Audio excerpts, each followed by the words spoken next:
भारत जैसे गरीब और गैर बराबरी वाले देश में संविधान के जरिए छुआछूत खत्म करना चाहते थे डॉक्टर भीमराव अंबेडकर के बारे में वे बातें जो अनसुनी सी रहीं। भारत का संविधान लिखे जाते वक्त 25 नवंबर 1949 को उसका अंतिम पाठ पूरा होने के बाद देश के महान नेताओं में से एक और दलितों के निर्विवादित नेता डॉक्टर भीमराव अंबेडकर ने देश के भविष्य के बारे में एक खास बात कही। डॉक्टर अंबेडकर ने कहा, 26 जनवरी 1950 को हम विरोधाभासों भरे जीवन में प्रवेश करने जा रहे हैं। राजनीतिक जीवन में तो हमारे पास समानता होगी, लेकिन सामाजिक और आर्थिक जीवन में असमानता होगी। भारत ने 26 जनवरी 1950 को संविधान लागू होने के साथ खुद को एक संप्रभु, लोकतांत्रिक और गणतांत्रिक राज्य होने का ऐलान कर दिया। अपने भाषण में डॉक्टर अंबेडकर शायद नए गणतांत्रिक राज्य और पुरानी सभ्यता के बीच के अंतर्विरोधों के बारे में इशारा कर रहे थे। उन्होंने कहीं और कहा कि लोकतंत्र भारतीय भूमि का केवल ऊपरी पोशाक है। उनके अनुसार यहाँ की संस्कृति अनिवार्य तौर पर अलोकतांत्रिक है और यहाँ के गांव स्थानीयता का गंदा नाला, अज्ञानता, संकीर्णता और सांप्रदायिकता के घर हैं। भारत जैसे गरीब और गैर बराबरी वाले देश में संविधान के जरिए छुआछूत खत्म करना, वंचितों के लिए सकारात्मक उपाय करना, सभी वयस्कों को मतदान का अधिकार देना और सबके लिए समान अधिकार तय करना बहुत बड़ी उपलब्धि थी। अंबेडकर क्यों नहीं कहते थे गांधी को महात्मा? गांधी को क्या वाकई गलत आंकते थे अंबेडकर? 1942 में अपने जन्म दिवस के मौके पर मुंबई के अपने निवास पर महिला कार्यकर्ताओं के साथ डॉक्टर अंबेडकर। इमेज कैप्शन, 1942 में अपने जन्म दिवस के मौके पर मुंबई के अपने निवास पर समाजसेवी महिला कार्यकर्ताओं के साथ डॉक्टर अंबेडकर। ये उस देश में हुआ जिसके बारे में महान जर्मन दार्शनिक हीगेल ने कहा था कि भारत लगातार जड़ और स्थिर रहा है। 299 सदस्यों वाली संविधान सभा ने 1946 से 1949 के बीच के उथल-पुथल भरे 3 सालों में काम किया। इस दौरान देश में कई बड़े सांप्रदायिक दंगे हुए और देश का बंटवारा भी हुआ। इसके कारण इन दो देशों के बीच मानव इतिहास का सबसे बड़ा प्रवासी संकट पैदा हुआ। इसी दौर में भारत में 550 से ज्यादा रियासतों का मुश्किल भरा एकीकरण का काम संपन्न हुआ। डॉक्टर अंबेडकर ने संविधान बनाने के लिए 7 सदस्यों की एक प्रारूप समिति बनाई, जिसने 395 प्रावधानों वाले इसके मसौदे को तैयार किया। लेखक अशोक गोपाल की हाल में अंबेडकर की एक जीवनी, a part apart, the life and thought of B R. Ambedkar नाम से आई है। इसमें उन्होंने बताया है कि डॉक्टर अंबेडकर ने कैसे अपने खराब स्वास्थ्य से जूझते हुए और तमाम मतभेदों को दूर करके दुनिया के सबसे बड़े संविधानों में से एक को तैयार किया।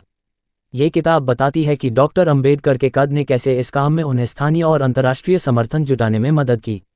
संविधान की प्रारूप समिति के 7 में से 5 सदस्य उच्च जाति के थे, लेकिन सभी सदस्यों ने अंबेडकर को इस समिति का नेतृत्व करने को कहा।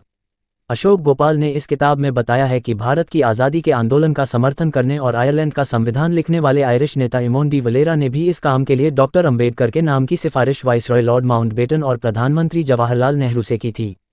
इस बात का पता वाइसरॉय माउंटबेटन की पत्नी एडविना माउंटबेटन द्वारा अंबेडकर को लिखे गए एक पत्र से चला। एडविना माउंटबेटन ने डॉक्टर अंबेडकर से ये भी कहा था कि वे निजी तौर पर खुश हैं कि संविधान निर्माण की देखरेख वे कर रहे हैं, क्योंकि वे ही इकलौते प्रतिभाशाली शख्स हैं जो हर वर्ग और मत को एक समान न्याय दे सकते हैं।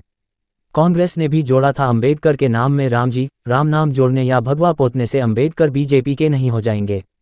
लेखक अशोक गोपाल की हाल में आए अंबेडकर की इस जीवनी में संविधान निर्माण में उनके अतुलनीय योगदान के बारे में बताया गया है।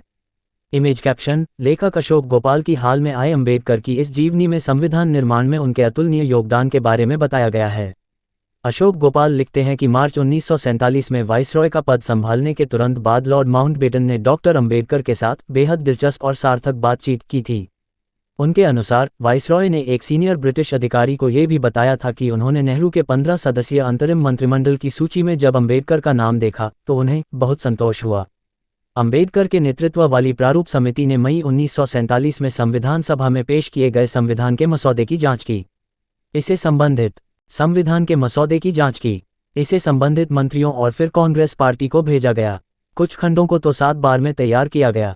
अंबेडकर द्वारा संविधान सभा के अध्यक्ष राजेंद्र प्रसाद को पेश किए गए संशोधित मसौदे में लगभग 20 बड़े बदलाव किए गए। इन बदलावों में संविधान की पवित्र प्रस्तावना में किया गया बदलाव भी शामिल है, जो न्याय, समानता और बंधुत्व का वादा करता है और जो संविधान की बुनियादी विशेषताओं का प्रतीक है।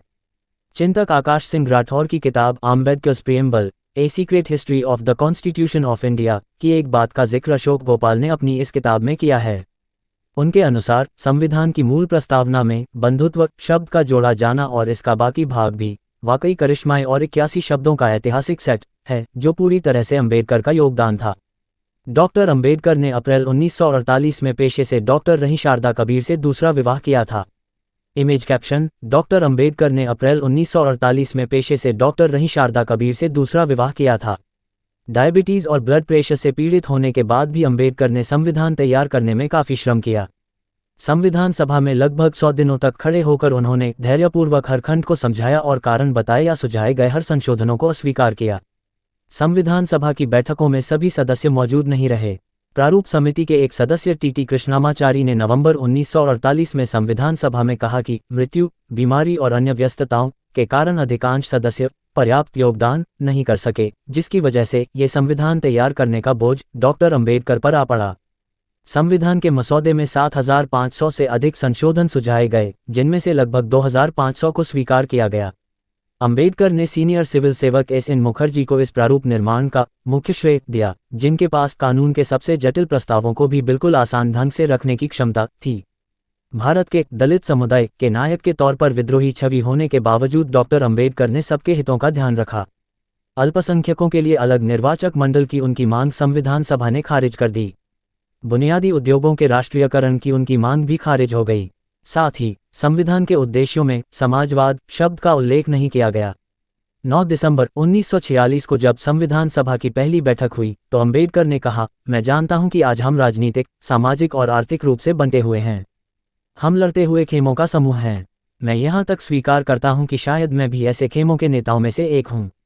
गोपाल कहते हैं कि इन बातों से पुष्टि होती है कि डॉक्टर अंबेडकर भारत के संविधान के प्रमुख वास्तुकार थे। उनके पास एक सुंदर नजरिया था और उन्होंने संविधान के हर भाग को अंतिम रूप देने में अपना योगदान दिया। डॉक्टर भीमराव अंबेडकर की जिंदगी के आखिरी 24 घंटों की कहानी तो इसलिए आरक्षण के हिमायती थे। अंबेडकर संविधान निर्माण के कुछ साल बाद डॉक्टर राजेंद्र प्रसाद ने स्वीकार किया कि अंबेडकर ने संविधान के कुशल पायलट की भूमिका निभाई। 6 दिसंबर 1956 को 63 साल की उम्र में अंबेडकर के निधन के थोड़ी देर बाद प्रधानमंत्री जवाहरलाल नेहरू ने भी कहा, संविधान बनाने में डॉक्टर अंबेडकर से ज्यादा ध्यान किसी और ने नहीं दिया और न ही किसी और ने उतनी परेशानी उठाई। संविधान बनने के 73 साल बाद भारत का विशाल और विविध लोकतंत्र गंभीर चुनौतियों से जूझने के लिए एक साथ खड़ा है। समाज में बढ़ता ध्रुवीकरण और असमानताएं देश के भविष्य को लेकर कई तरह की चिंताएं पैदा करती हैं। लेकिन ये सारी समस्याएं डॉक्टर अंबेडकर के एक और दूरदर्शी भाषण की याद दिलाते हैं, जो उन्होंने संविधान के संशोधित मसौदे को पेश करते वक्त दिया था। उन्होंने कहा था, भारत में अल्पसंख्यकों ने बहुमत का शासन वफादारी से स्वीकार किया है। अब ये बहुसंख्यकों पर निर्भर करता है कि वे अल्पसंख्यकों के खिलाफ भेदभाव न करने का अपना कर्तव्य निभाएं। सूचना सिर्फ मान्यताओं और जानकारियों पर आधारित है। यहाँ ये बताना जरूरी है कि यह मेरा वीडियो किसी भी तरह की मान्यता जानकारी की पुष्टि नहीं करता है। किसी भी जानकारी या मान्यता को अमल में लाने से पहले संबंधित विशेषज्ञ से सलाह लें। धन्यवाद।